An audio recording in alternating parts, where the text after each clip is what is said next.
Уважаемые друзья, уважаемые собравшиеся, пожалуйста, занимайте свои места. Свои места мы начинаем через 2 минуты.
Добрый вечер, начинаем.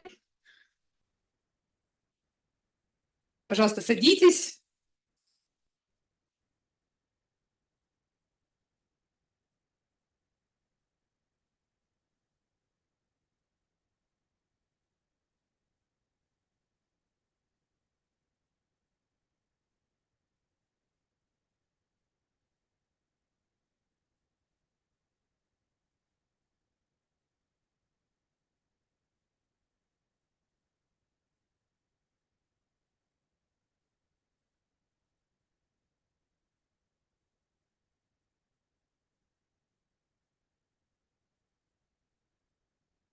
Начинаем? Да?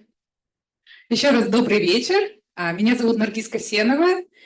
Я директор программы по изучению Центральной Азии в Дэвис-центре российских и евразийских исследований в Гарвардском университете и сооснователь Капсан-Лок. Мы очень рады видеть столько знакомых и незнакомых новых лиц. Сегодня у нас очень радостное и знаменательное событие – запуск книги, вернее, 2 книг, казахского и русского переводов книги профессора Питера Франкопана «Земля». Как менялась Земля, да. Мы меняли название, у меня немножко в голове, как менялась Земля, нерассказанная история. И у нас сегодня фантастическая возможность поговорить об этой книге с автором, с профессором Питером Франкопаном, который прилетел буквально на 24 часа в Алматы, чтобы поучаствовать в нашей конференции и вот запустить казахские и русские переводы своих книг. И мы поговорим с профессором Франкопаном о его книге, но вначале я бы хотела дать слово Аиде Айдаркуловой и Раисе Сайран-Кадыр, без которых этих книг не было бы. Вот. Аида Айдаркулова – директор и сооснователь Капсан-Лок, а потом я представлю тогда Раису. Кешарах, саламатсыздармы. Добрый вечер, уважаемые друзья Caps Unlock, я могу вас так называть, потому что мы уже во второй раз за эти 2 года собираем такую огромную аудиторию. Честно говоря, мы не ожидали, что будет так много людей, кто захочет познакомиться с этой замечательной книгой и прийти на эту презентацию. Огромное всем спасибо. Наверное, я расскажу буквально пару слов о нашей организации. Она называется Caps Unlock, и это аббревиатура, за которой стоит Central Asian Policy Studies, Unlock. И мы проводим исследования, направленные на развитие сотрудничества в Центральной Азии. Unlock, потому что это игра слов, вы знаете комбинацию клавиш на компьютере, Caps Lock. И поскольку мы все страны Центральной Азии не имеем выхода к морю, мы подумали, что это, наверное, самый правильный момент разблокировать эту ситуацию, открыть все дороги для того, чтобы мы могли быть интегрированы между собой и интегрированы в глобальную повестку. Эта организация была создана год назад, в 2023 году, буквально в апреле мы с Наргиз ее презентовали. И у нас несколько направлений деятельности. Мы являемся непростым аналитическим центром, мы не только проводим исследования, но также работаем над их продвижением, поэтому мы позиционируем себя как Think and Do Tank. И вот наша часть, которая направлена на продвижение наших исследований, нашей повестки, в нее интегрирован с недавних пор, с прошлого года, издательский проект. Это совершенно новый проект для нас. В прошлом году мы стартовали с презентации книги профессора Фрэнсиса Фукуямы «Либерализм и его критики». Эта книга была в 2022 году выпущена, и в этом году мы очень рады презентовать новую книгу, которая была также выпущена в 2023 году, только она вышла в свет, а у вас есть уже возможность взять и прочитать эту книгу на казахском и на русском языках в 2024 году. То есть мы стараемся знакомить нашу аудиторию с самыми новыми, интересными, с самой новой интересной мировой мыслью. Этот проект был бы невозможен, конечно, без фантастического автора, господина Питера Франкопана. Огромное спасибо, Питер, что вы смогли приехать на презентацию вашей книги. Питер здесь буквально 24 часа. И я не знаю, как это возможно уместить в эти сутки так много всего. У нас буквально с утра началась конференция большая, которая посвящена вопросам продвижения климатического образования в Центральной Азии, где Питер Франкопан был одним из основных докладчиков. И эта работа была бы невозможна без нашей замечательной команды, без команды Caps Unlock. Это не только сотрудники и наши партнеры, это наш замечательный попечительский совет. И мне так радостно, что сегодня попечительский совет, который состоит из членов из всех Центральной Азии, исследователей, находится в этом зале в полном составе. И эта работа была бы невозможна без фантастической работы наших партнеров издательского дома Steppenwolf, который представлен Раисой. Раиса чуть позже расскажет, а также наших замечательных переводчиков. Вадима Голубева, который переводил текст на русский язык, Назгуль Пожабек, Назгуль Хайдасыз. У вас уже басқасында жүрген өзіңізге көп рахмет. Без наших замечательных редакторов, Анна Шабалдина тоже здесь. Анна, огромное вам спасибо. И да, не зря Наргиз в самом начале чуть-чуть споткнулась, когда говорила о книге, о названии книги, потому что действительно для нас было сложно подобрать подходящее название как на русском языке, так и на казахском, потому что это творческий процесс, но он требует точности, лазерной точности, чтобы передать мысли. И мы остановились на названии «Как менялась Земля». Я хочу сказать, что это только начало. Я надеюсь, что впереди будет еще больше новых интересных авторов, новых интересных книг. И мы остаемся привержены своей цели быть интегрированными в глобальную повестку для того, чтобы мы обсуждали все то, что обсуждает весь мир, чтобы мы не были оторваны от всего мира. Ну, вот вкратце. Спасибо большое, Аида. Теперь я хочу передать слово нашему большому другу и партнеру Раисе Сайран Кадыр, который является основателем и директором издательского дома Steppenwolf. Қайырлы кеш барлықтарыңызға, добрый вечер. Бүгінгі сөзімді мен ағылшынша айтамын. Сол себепті егер синхронный перевод бар, аударма қоссаңыздар болады. Иә, хедфондар бар ғой, иә? Жақсы. Құлаққаптарыңызды қосып қойыңыздар, егер керек болған кезде. So, yeah, dear Aida, Nergis, Peter, what an exciting day. I mean, I'm having jitters now, really. When I bought your book last year on my way to Paris from Frankfurt and stopped over in Karlsruhe, I bought this from the train station's bookshop. And seeing the enormity of this book, the pages, and the information that you have gathered and written down, oh my God, this was, I thought, what kind of a crazy project we started. But I think we couldn't have done it without the whole team. And really, thank you very much for writing this book. It's an absolute masterpiece. So I was, again, mind blown by the book. Nazgul, she translated the book into Kazakh language and Vadim into Russian. It took them 9.5 months. They could have made a baby during that time. So indeed, it was like giving a birth. It was, yes, very exciting. And we're extremely happy that the book has come out in both Russian and Kazakh languages. I would like to applaud again to Nazgul, Vadim, Anna, and Bolotbek for their excellent work, for their commitment, their energy and time. And I'd like to also thank our amazing layout designer, Aspanjar Jumaghaliyev, who did an excellent job in putting the book as it is today.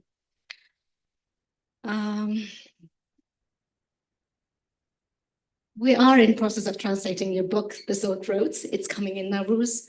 But I'm extremely happy that The Earth Transformed has come out before everything. And we really are excited to see the other book coming. I would like to also congratulate and thank Nargis and Aida and the whole Caps Unlock team for taking the initiative and having the courage to fund and publish this kind of a book. I think there's no better way to show their love and care and respect for the community other than by publishing, giving the chance to have this knowledge, because we don't have many books in Kazakh language. I think every historian, ecologist, and everyone who seriously thinks about this book should be reading this book, should be starting to reading this book in order to make their strategic decisions in regards to their surroundings, their mission, and their values in the future, because this is the turning point, basically. We nomads, here in Central Asia, we have had for thousands of years the life tightly connected to nature. We were in sync with nature. Nature was our way of life until we lost it with the collectivization and everything.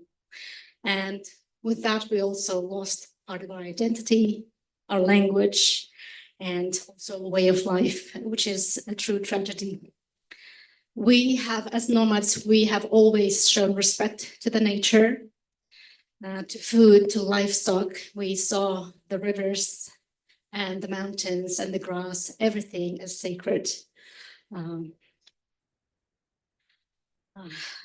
So there's one thing, my younger son, he dreams of one day going to his school on a horse in the middle of Almaty, which is really not possible, but we do have that spirit in our genes. And it's really, really hard for me to explain to him that this is really impossible for us as city dwellers, and it's a small tragedy for us, but hopefully we will come to that path where being in sync with nature will be a way of luxury lifestyle, hopefully. The book, I think, is an excellent chance to readers to think in a completely different way. And the way you connect the dots between history events that one could never have thought to be related. So, I mean, although the book is rather pessimistic, I think it gives us the chance to think, to reflect, and perhaps, I mean, how do we say, if we could manage the risk, but maybe adapt to the risks in the future. So today we feel like, of course, we are unable to catch up with the new technologies that are coming up. It's moving so fast and it's changing very fast. And perhaps the solution to this whole crisis is far simpler, you know, and we have had it for thousands of years. And maybe we could find the solution, because this is in us protecting, conserving, and living in close connection with the nature. Thank you, Peter. And congratulations.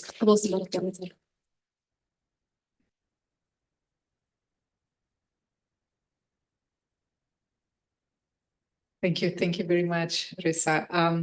Now let me introduce our dear guest and speaker. Может быть, на русском даже лучше это будет сделать, а потом я перейду на английский для вопросов и ответов. Что? Есть, да, наушники. Если кому-то надо, где там, да, в коридоре. Если кому-то нужны, пожалуйста, возьмите, потому что беседа будет идти на английском языке. Разрешите мне представить профессора Питера Франкопана. Он, в общем-то, почти не нуждается в представлении. Питер профессор глобальной истории в Оксфордском университете. Там он является директором Оксфордского центра византийских исследований. Он также является профессором ЮНЕСКО, занимающимся изучением шелковых путей в Кингс колледж. Питер член многих ассоциаций и консультативных советов, и у него очень много регалий.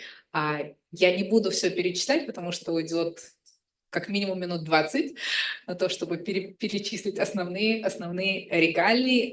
Но просто хочу сказать, что Питер, в общем, такая суперзвезда, суперстар в нашем академическом мире и околоакадемическом мире. Он автор бестселлеров, таких как «История шелковых путей». В общем-то, здесь в Меломане есть книжка на русском языке и на казахском тоже. Нет, на русском пока. Скоро выйдет да.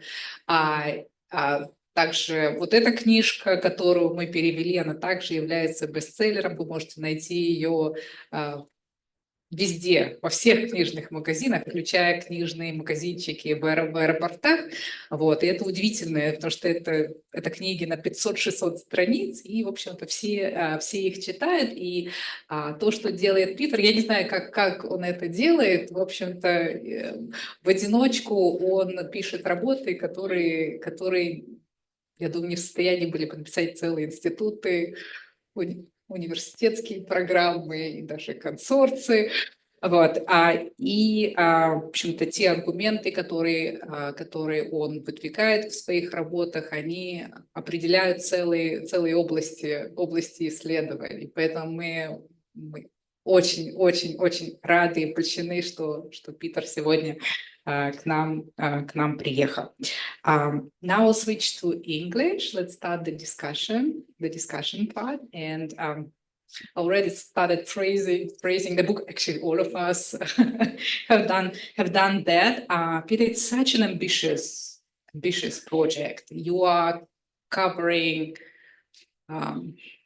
the time span you are covering from prehistoric times to today. Yeah, you are talking about every region of the world, and you talk about the history of the well, climate change, how climate change shaped civilizations, how people adapted or tried to change things. And so it's, all kinds of tangible things, intangible things. Just thinking about it, I feel overwhelmed. I'm trying to write a book on 3 decades, and on a very specific topic in a very specific region. And, I feel like, the task is immense.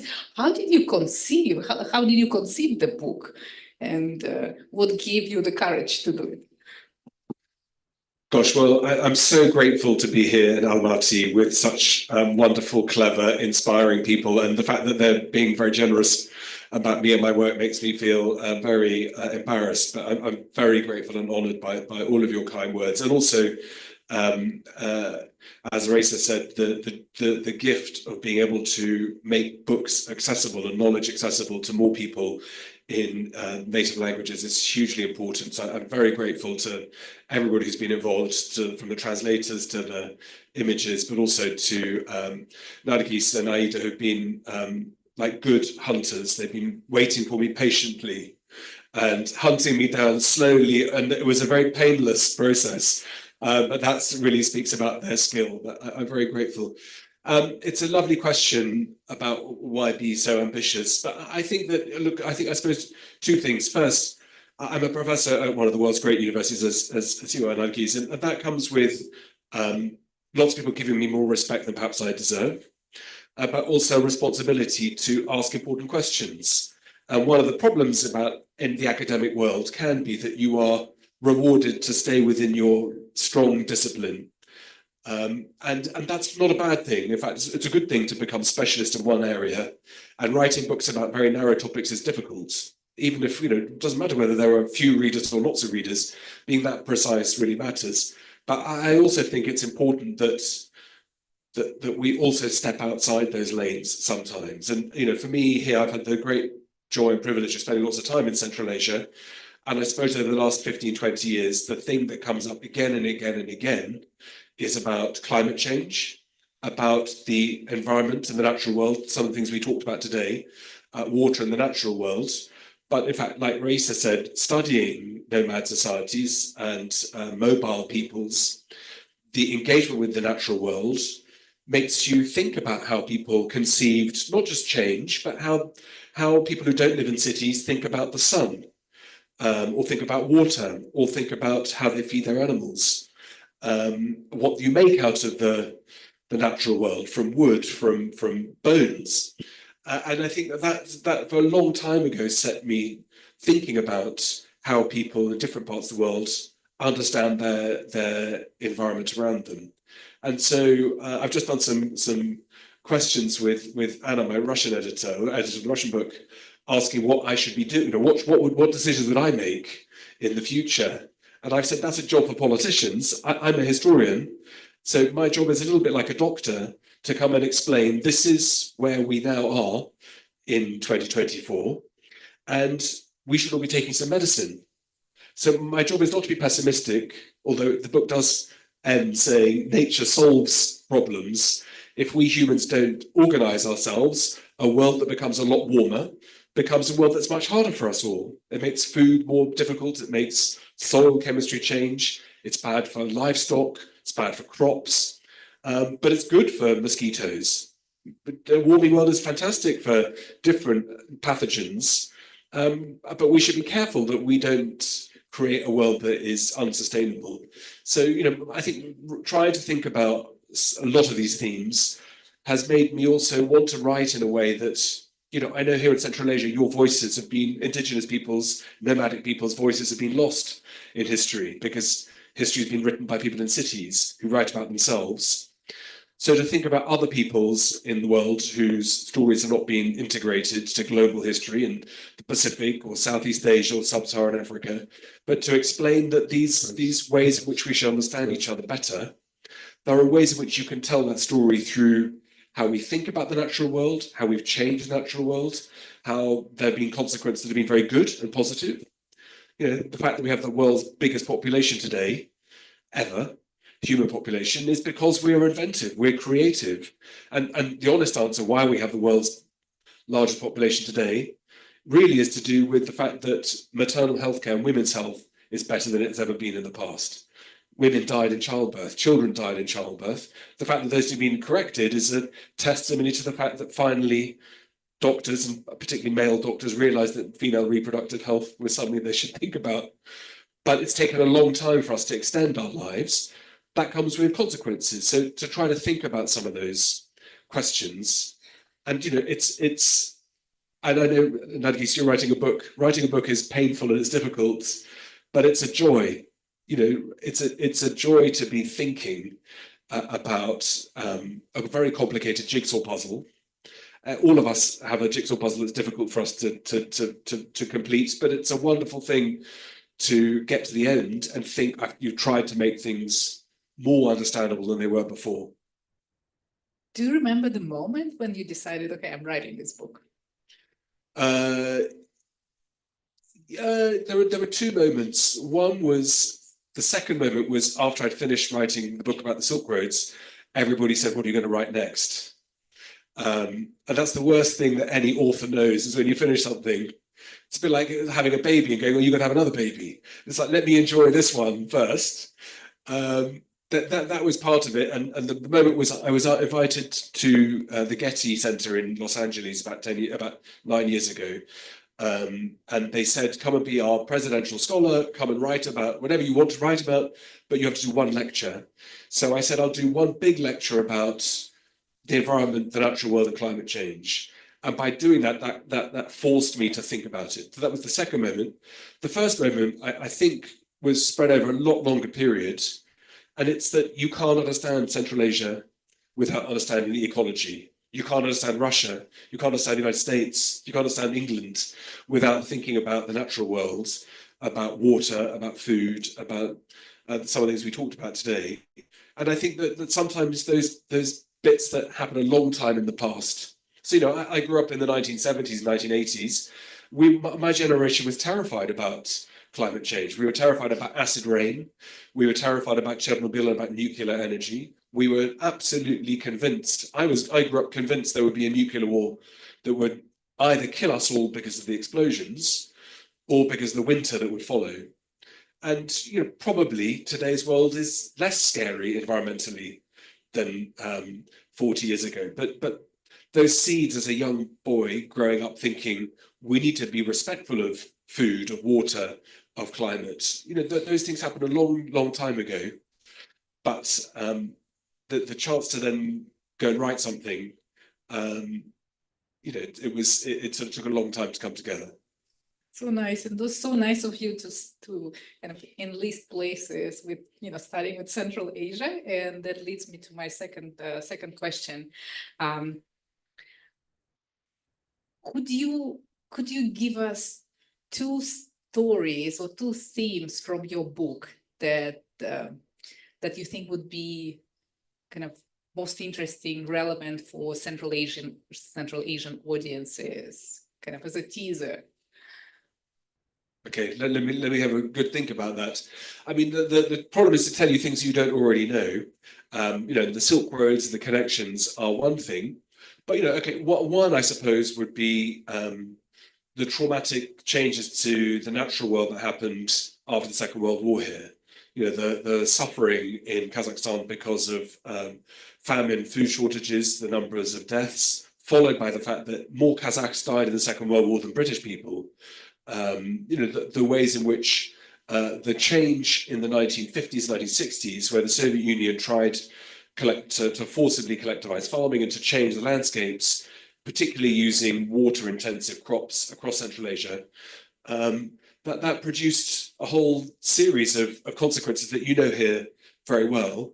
I suppose the thing that is interesting to me was that was not just done because the Soviet Union and Khrushchev in particular wanted to increase food production. It's that this was an ideological challenge of how do you create food availability in the Soviet Union that could match what you could see in the United States. So Central Asia was developed in competition with the Midwest. And the United States so well, Nargis, that the ways in which farmers in the Midwest of the United States and in Central Asia were compared and contrasted, the ways in which targets were set, the ways in which the ecologies were mapped against each other. I hadn't known that. I knew the story of Virgin Lands programs here in Central Asia, but I hadn't thought about how that's being done in other parts of the world at the same time. And that it's such a basic question to think that people are always thinking about global connections. I think that was something that made me stop and think and understand better what it was that Khrushchev was trying to do.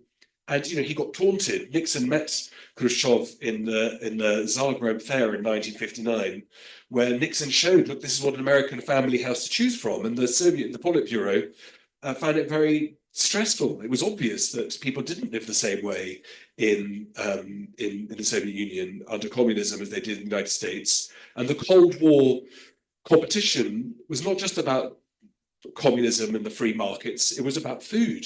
It was about what did food look like. Mikoyan, when he traveled around the United States, came back home to Moscow and said, this is not what people, how they eat. And that changed the roles of gender, for example. So Richard Nixon showed Khrushchev the tools that American women had in their kitchens. And Khrushchev said women in the Soviet Union don't get relegated to this role of having to provide food for their husbands, which may or may not have been true. But I think that canvas of thinking about the 1950s, 1960s, the damage that was done here, was something that made a lot more sense to me. It made this extra dimension important. I suppose the second thing, I'm always interested in how trade connections, the accelerations of which we connect with each other, can allow other things to happen too. And Central Asia is home to many things, but one of the things it's home to is little areas that are home to plague pathogens. And in the 1300s, probably because of volcanic activity, animals that carry plague were pushed out of these environments closer to human beings, closer to human settlements. The Mongols, who created the great nomad empire of history, very stable, filled with textiles, filled with riches, filled with sophistication, despite how we tell that story in the West. One of the problems was that these animals that were good for waterproofing clothes and were a really important part of nomadic food became transmitters of pathogens and disease too. And thinking about that, we blame the rat, for example, for spreading disease, actually understanding that other animals spread bacteria too, like birds, which eat on infected animals or infected corpses, and their droppings in the soil can contaminate the soil that can last for years. The ways in which those ecosystems made those Central Asian networks pathways towards mortality rates of maybe 40 or 50%. And so thinking about what did that do to power structures, the nomad world was very important of a ruler being able to reward his followers. Same you could say for Donald Trump. He's a classic nomad ruler. There's other discussion we could do about that. He reminds me a lot of Genghis Khan, the ways he uses violence and threats and so on. But the ways in which nomad communities, when they are decimated, when you have large population losses, that changes organizational structures. And I hadn't really thought about that too, about what happens when you have pandemic disease. So I think there are lots of ways in which, I write a bit about the idea about religions and how nomad faiths, the respect for the environment, the uses of different resources, the role that the sun plays, and how that's contrasted with other religions. But I think seeing Central Asia as a place where many of these big themes often get played out: opportunities, empire creation, like I mentioned, these big empires, of the 60 big empires created in history, 90% were created in conjunction with the steppes. Those kinds of things put Central Asia back into the story of not just regional and interesting history, but global history too. It's important to me that those horses that transmit information and knowledge quickly, the ways in which you can expand and develop information flows, are part of a history that once you mention it becomes obvious. Oh, that's fantastic. Well, if you read the book, you will see the world in a different way. I guarantee that, and you will learn so many stories. You'll be the best dinner conversation partner over the next 5 years, I think. It's not always the case. Sometimes I have friends of mine who ring and complain, saying that often it's the mother or father ringing them up in the middle of the meal, saying, "I've read this. You need to read it." And they say, "Please, please don't tell me it's from that same book." But it's a wonderful thing. Knowledge, the ways in which we share information this evening and the conference today for Caps Unlock, the ways in which we can learn from each other. That ways in which enthusiasm, passion, knowledge can be infectious. It's the best part of us as human beings. We can destroy the world, we can cut down too many trees, we can pollute the environment, but we are wonderful creatures too. We need to remember our inventiveness and willingness to share and collaborate. And books like this remind us of the goodness in our souls, as well as the dark sides too. On that note, let's open the floor for questions. We have microphones, so just raise your hand and then we'll give you a microphone.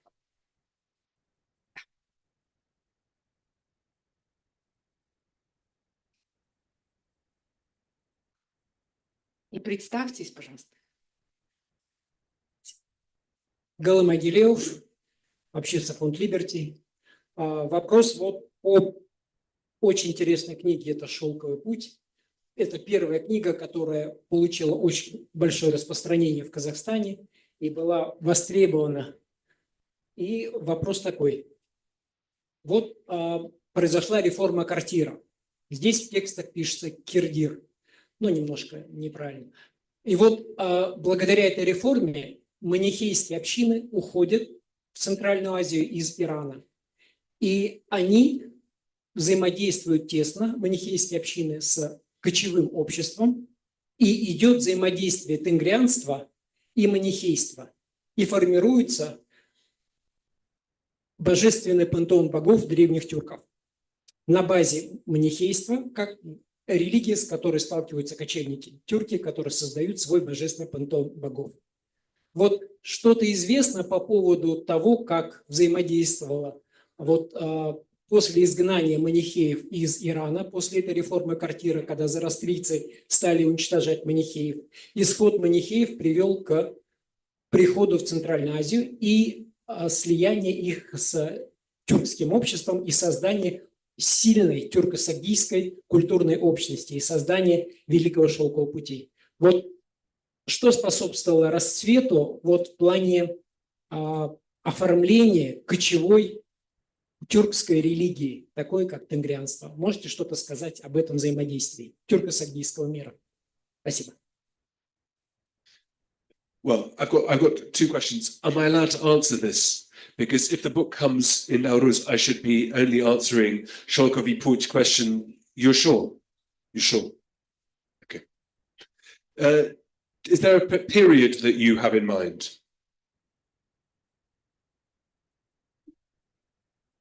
Is there any time frame, or do you mean just in general? С конца III века идет исход манихейских общин из Ирана и активное взаимодействие с кочевниками. На первом этапе это хиониты, а затем, когда тюрки завоевали Междуречье, Мавераннахр, то Тюркская империя включила в свой состав манихейские общины. И вот именно сагдийцы и тюрки создали вот этот культурное взаимодействие, которое позволило расцвести шелковому пути.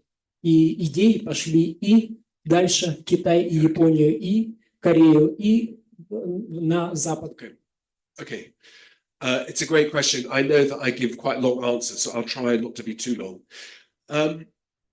These great empires, the question about identity within nomadic groups is something that's very interesting to me, because small ethnicities can sometimes magnify to include many more people. The Mongols is a good example of this, where you find quite a small grouping in Mongolia, which is able to incorporate and grow at great speed. And we see this many times before, for example, with the great Turkic empires in the 500s, 600s, 700s, the Khazars likewise, and then in later periods too, with the Kazakhs. The question of individual identity within groups is dependent on evaluating what rewards can be. And so the key for any successful nomadic empire is to be constantly expanding.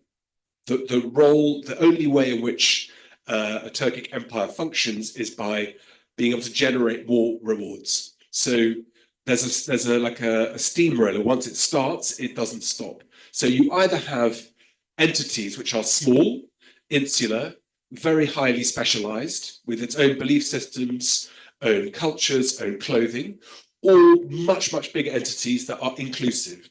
And often this inclusivity doesn't just, as you mentioned, doesn't just include different language groups, but different faiths too. So, for example, both under the Great Turk empires, but under the Mongolians too, incorporations of Manichaeans, of Christians, of Jews, of Muslims.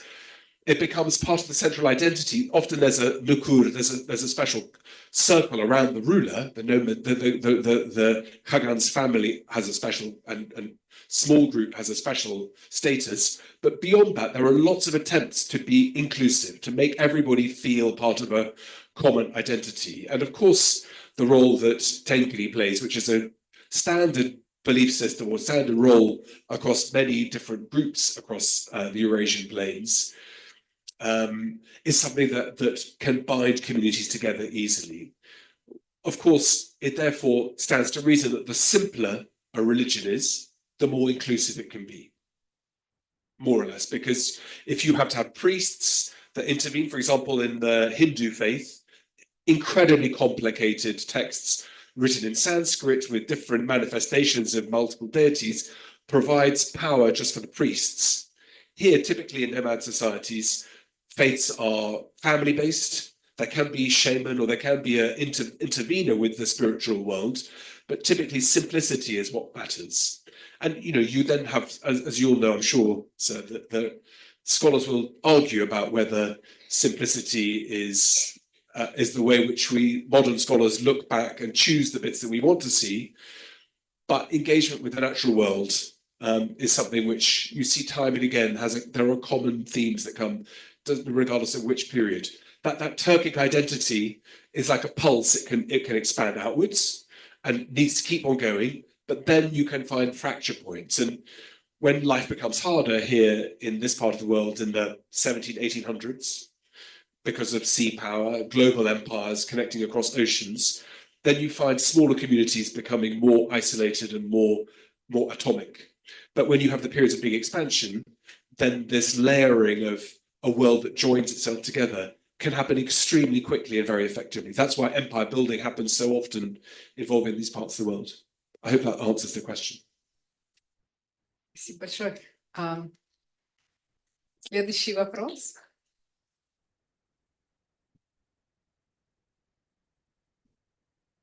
Дамир Саттаров, благодарю за такую проделанную работу, за презентацию. Вопрос такой. С какими проблемами вы столкнулись в ходе своего исследования над этой книгой? Okay, there are existential metaphysical problems by trying to kill a monster every day you think is not possible. That's the hardest one, is to keep on going. The challenge from an academic point of view is that the new materials and the new methodologies for us historians are completely different to 20 or 30 years ago.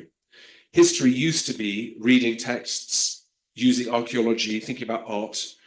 But now in my world, the ways in which genetic materials, the ways in which climate materials to do with trees, measuring the tree rings and looking at the rainfall, being able to look at, for example, pathogens, to be able to measure glaciers and look at the ice. When you drill, like drilling for oil, you drill into the ice and you pull out like a lollipop, which has impurities in it. You can measure metal use, you can measure carbon dioxide.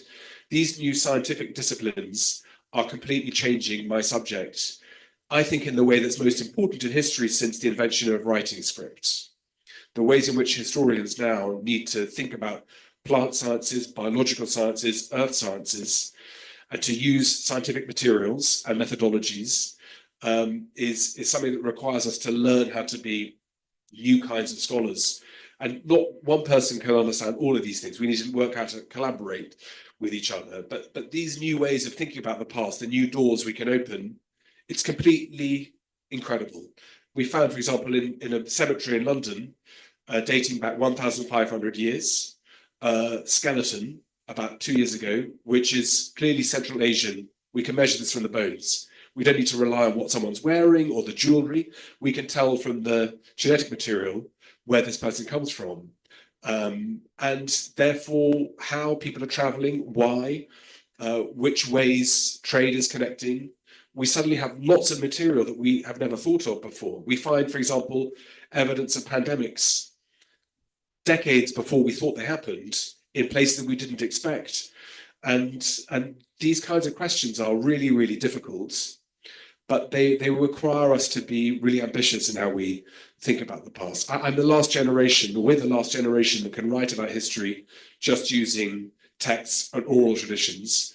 The new ways in which we have to teach to learn about these new subjects are fantastic because we can measure them. You know, we can measure air quality in Almaty 1,000 years ago, and those kinds of things are transform completely. But they're not easy to learn how to deal with. You know, I had to do courses in statistical analysis, quantitative physics, biological sciences. I did courses online at Chicago University on climate data. And you know, they take time, and they're not. I didn't find them very easy, but that's what someone who's a professor should do: learn and study.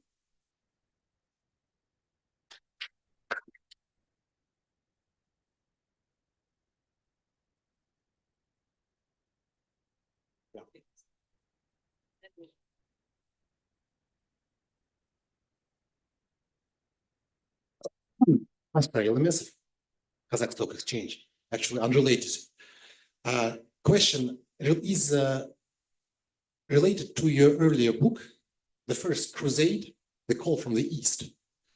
Would you say it's fair to draw some parallels between the mass migration of Europeans from the West to East back then and what's happening with migration crisis of Middle Easterners and Africans now moving to the West?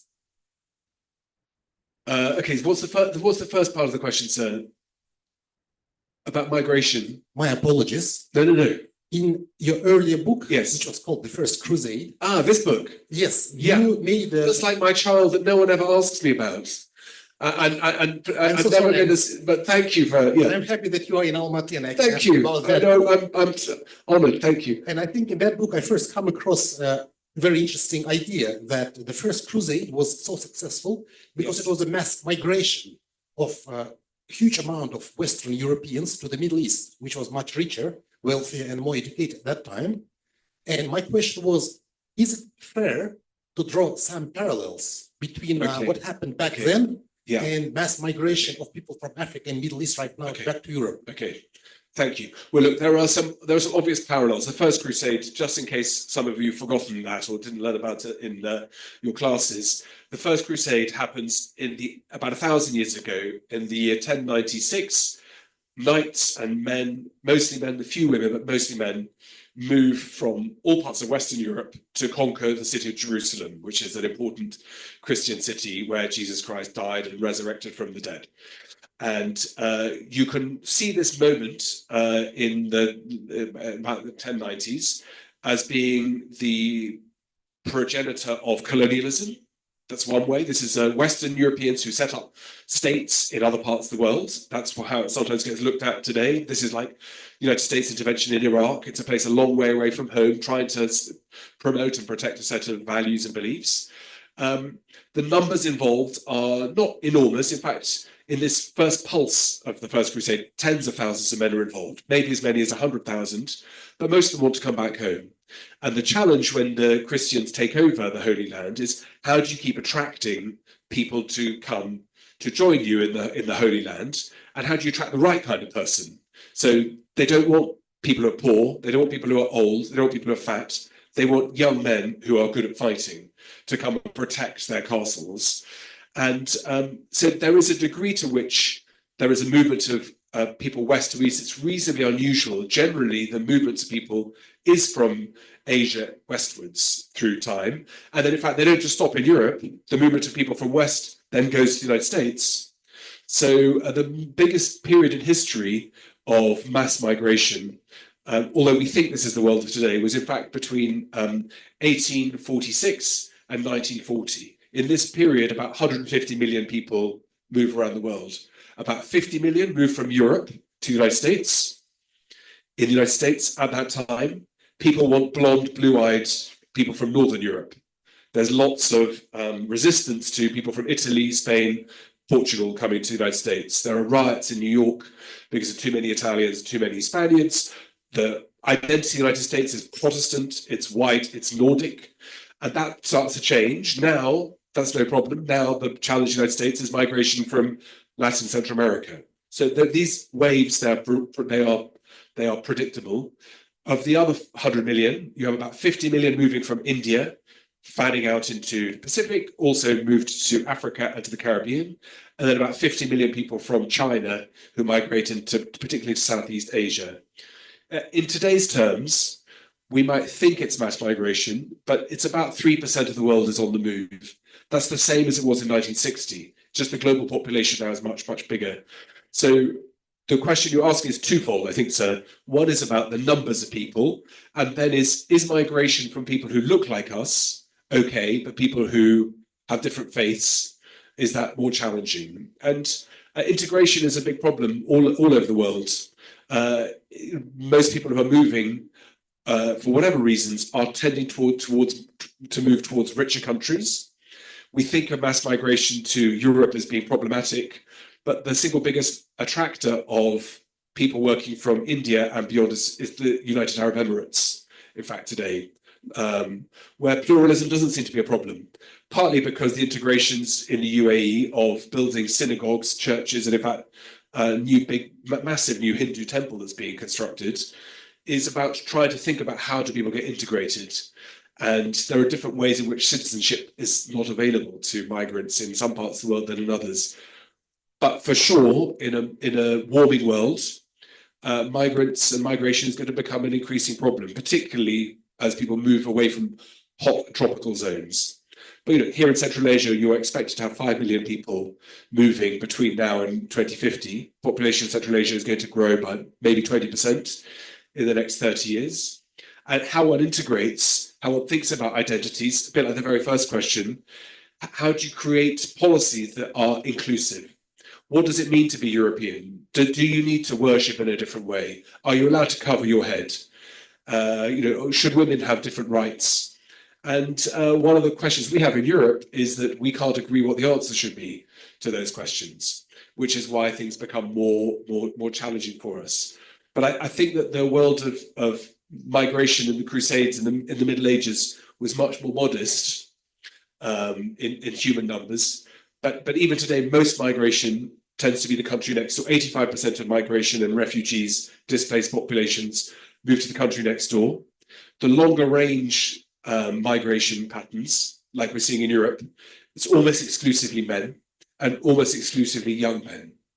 And the reason they wanted to come to Europe is because they can earn more for their labor than they can in their home countries. So we have lots of challenges to work out about how do we address that, particularly when in my country we have 150,000 vacancies in the National Health Service.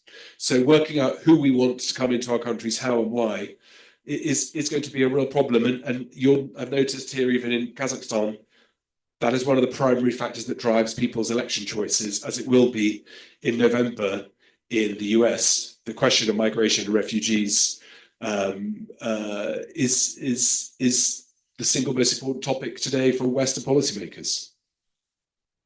Okay, let's take a couple of questions here, and then we'll need to.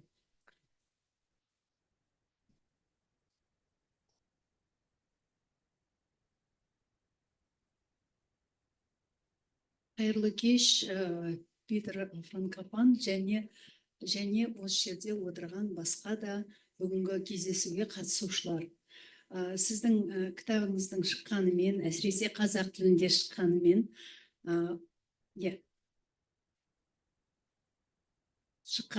мен өзім өте қуаныштымын, біріншіден. Екіншіден, менің ойымша, бұл кітапқа да өте үлкен сұраныс болады деп есептеймін. Мен енді журналист ретінде ең бірінші мына карталарға назар аудардым. Картада 200 миллион жыл бұрын Пангея деген суперконтинент болды деп жазыпсыз. Осыған бір түсініктеме бере аласыз ба?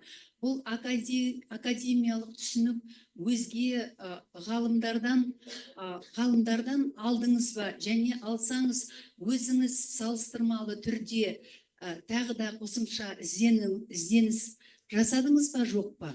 Себебі мен ойлап отырмын, егер де бұл кітап туралы әңгіме болатын болса, мен әлі оқыған жоқпын, бірақ академиялық еңбек болғандықтан ойлаймын енді өзім. Өзге адамдармен сөйлескенде 200 миллион жыл бұрын біздің Африка, Австралия, Америка бәрі қосылып, Индиясымен қоса бір үлкен суперконтинент болған, оның түрі мынадай болған деп айта аламыз ба? Рахмет.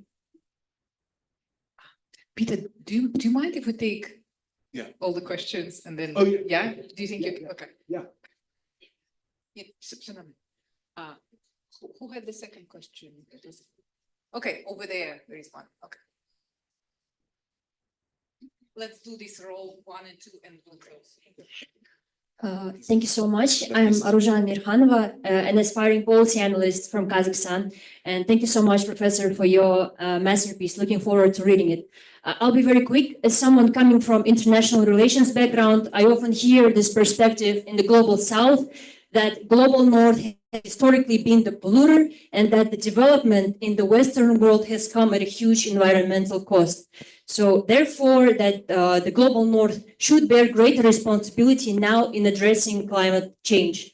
Do you think, and I'll ask you to make a value judgment here, do you think that's a fair and effective and productive lens to look at climate action?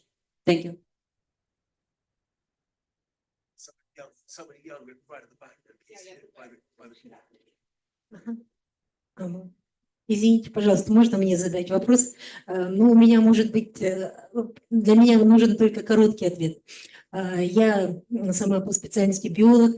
Мы занимаемся историей развития животного, живого мира. Вот. Другие специалисты занимаются историей, может быть, планеты. Всегда мы изучаем историю прошлого, стараемся дать вынуждены какие-то футуристические прогнозы. Я знаю, что ваше мнение субъективно, но тем не менее вы попытались объединить в своей работе экологию и социально-экономические какие-то аспекты, причем все это в динамике на большом отрезке времени. Какие у вас прогнозы будущего социально-экономического развития планеты и вообще состояния нашей Земли и людей? Peter, you have 5 minutes. Okay. I'll start with the last question. I'm a historian, not a prophet. So I can tell you what has happened. Guessing what the future brings, you can. I mean, I can tell you, people with PhDs, if you put a blindfold on them and they throw a dart, they are more accurate than if they give you their professional opinion. So guessing doesn't really help. But I think that the point is not to be optimistic or pessimistic. The point is to be pragmatic. And that means treating history and politics like a science, which is looking at data, looking at metrics, looking at problems, and being like a doctor. So I did a quick interview now before where I said, historian, what I'm trying to be is a doctor to say, this is where we look like we are now. The question is, what kind of medicine should we be taking? My job is to explain the illness. It's the job of policymakers and politicians to be diagnosing what possible solutions are available. But I think that to try to solve some of the questions about a warming world, water supply, food shortages, future pandemics, etc., the first thing is to understand why we're facing these problems that we are. So I can give a subjective view about the future, but like I said, I'm always careful to be modest in my own abilities of looking forwards and guessing. The question about the global south. Okay, well, there are two ways of answering that. One is that all societies overconsume and push themselves into ecological challenges. So the great Abbasid Empire, or looking at the oasis of Bukhara in the Middle Ages, if you exhaust your supplies, you typically ask other people to pay the costs. And that's not something that is unique to the West. Sometimes the demonization or characterization of the West as only exploiting can forget the fact that there are other societies that have exploited perfectly well in the past as well. I'm not keen on the term global South, but clearly there's a way in which low-income countries need to have support to allow them to become economically prosperous without damaging the environment in a worse way. Most of the current problems environmentally are produced by 7 nations and by a small handful of countries that are responsible and of companies that are responsible for major problems. So there are 60 multinational, 60 businesses today on the planet that produce half of the world's plastic waste. 60 companies only. These are things like Coca-Cola, Nestle, Pepsi-Cola, and so on. And so finding ways in which those footprints can be reduced is really important. You know, we heard again this afternoon, Hugh was talking about the COP process. The COP process is not perfect, and I think you've been involved in COP too. These are not perfect, but there is more good that gets done behind the scenes than sometimes we think. And that it's not just about exploitation. There is a huge amount of goodwill. People like Senator Kerry, tireless in trying to make these small movements forward, and sometimes big movements forward, to try to make agreements about how to improve footprints in industrial countries and how to help economic development in more in countries that are still trying to grow. But sustainable growth is something that all of us should be after. But I could give a much better answer to this and to all the questions later tonight when I've had a chance to think about them better. As far as Panagia, this is a term invented by a scientist called James Lovelock. It's just from a Greek word that means all of the land. And this is something which is scientific fact rather than hypothetical. And I know this because here on the top of your mountains, just here in Almaty, you find marine fossils. So the top of these mountains used to be the seafloor bed. In fact, very close to the very top of Mount Everest, the highest mountain on Earth, you find fossils of animals that lived in the sea. And that's because the impact of the compression of the Indian subcontinent pushing into the geological tectonic plates that form Asia have pushed mountains into each other and have raised the seafloor bed as a result. That's how these mountains have been formed by geological forces. So yes, 250 million years ago, there were single continent, all connected. In fact, Eurasia, we talk about Eurasia as one area, but this is 30 different plates that move and are subject to tectonic forces. But this is not, I think, something that is contested, nor is it controversial. And in fact, the ways in which the world is moving, even today, these plates are still on the move. In fact, the moon is on the move. The moon is getting 8 centimeters further away from the Earth, I think every decade, something like that. So these changes are natural phenomena that are not there to make us either be anxious or scared. This is just how the natural world interacts. So it's the same with geology, it's the same with weather systems. These are highly complex ways in which the world around us is constantly moving and changing. And in fact, this morning, my first slide in my talk was to show a picture of an icy, frozen planet. And normally I would ask the audience to guess if they could know which planet this was. And of course, the trick answer is this was our planet, because for hundreds of millions of years, our world was freezing cold. The snowball, it was called. So Pangaea was the name given to the single body of land that was once joined up. These continents have drifted apart. They will continue to move, continue to drift. Some have been pushed underneath the oceans. So the world's 8th continent is in the South Pacific, pushed under the water. But these mountains that we see, the Himalayas are quite new as mountains. The Pamirs are reasonably new as mountains. I think one of the oldest mountain ranges in Scotland, the Grampians, are very low because their compression point was hundreds of millions of years ago rather than a few tens of millions of years ago. But Pangaea was a label given to be all these planets, all this land massed together. Before I finish talking, I want to say a special thank you to the Perivochiki, who I know from experience how difficult translating is. And I also know that lots of translators in real time can suffer from heart problems because it's extremely stressful. So thank you for your generosity this evening, tonight as well, and today. Спасибо большое, Питер. Мы очень извиняемся, мы не можем, как бы из-за ограничений времени, мы не можем, в общем-то, здесь оставаться и задавать Питеру все вопросы. А перед тем, как мы закроем эту сессию, я бы хотела попросить Питера, Аиду и Рейсу сделать один ритуал, который, в общем-то, Питер, вы, наверное, знаете, что у нас, у казахов есть ритуал обрезания пут, когда ребенок начинает ходить, ему обрезают путы, и вот сейчас мы это сделаем.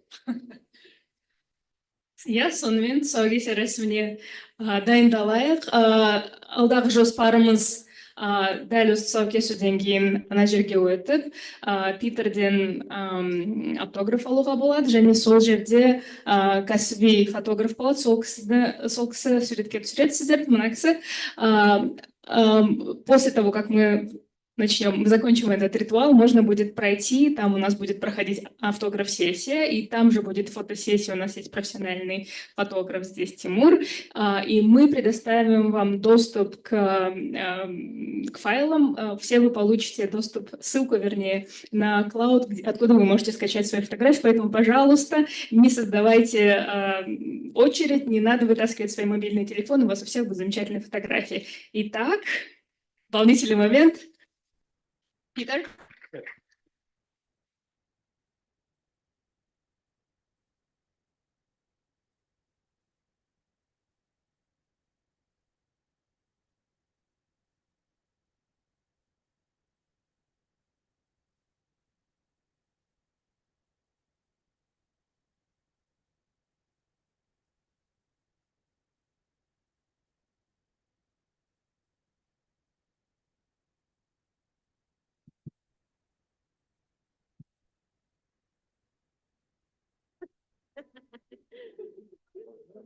Сейчас, да, он найдет на автографе, можно? Спасибо большое. Наушники приемники ставят. No, you can give it. Just now. Thank you so much, Peter. There would be an autograph session. And one more thing, we have in this room Ayjan Shershenova, who won the book because she was the first person who guessed actually rightly that we're translating exactly this book. So Ayjan, please proceed to the autograph zone.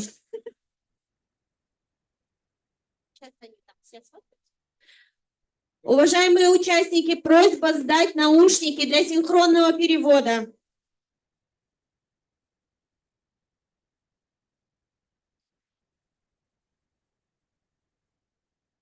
Уважаемые участники, пожалуйста, не забудьте сдать наушники для синхронного перевода.